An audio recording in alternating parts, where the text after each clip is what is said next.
98 டிஎம்சியை நிலுவை வைத்திருக்கிற கர்நாடகம் இன்றைக்கு கிடைக்கின்ற தண்ணீர் எல்லாம் அணைகள் நிரப்பப்பட்டு ஏரிகளில் நிரப்புகிறது.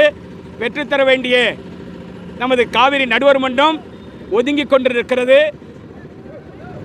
அதனை காப்பாற்ற வேண்டிய கேட்டு பெற வேண்டிய தமிழ்நாடு அரசு இதுவரையிலும் முதலமைச்சர் வாய் திறக்க மறுக்கிறார். எனவே விவசாயிகள் போராட்டத்திற்கு மதிப்பளிக்க தவறியதால் தான் பிரதமர் மோடி இன்றைக்கு விவசாயிகளுடைய எதிர்ப்பால் தன்னாட்சி அதிகாரத்தோடு ஆட்சி நடத்த முடியாத நிலைக்கு தோல்வியை தழுவியிருக்கிறார். நான் தமிழ்நாடு முதலமைச்சர் மாண்புமிகு ஸ்டாலின் அவர்களை கேட்கிறேன். பிரதமர் மோடிக்கு அண்ணன் போல செயல்படுகிற நீங்கள் 2026 தேர்தலுக்குள்ளாக விவசாயிகளுக்கு எதிரான நடவடிக்கைகளை கைவிட வேண்டும். தமிழக நீராதார உரிமைகளை உறுதிப்படுத்த வேண்டும்.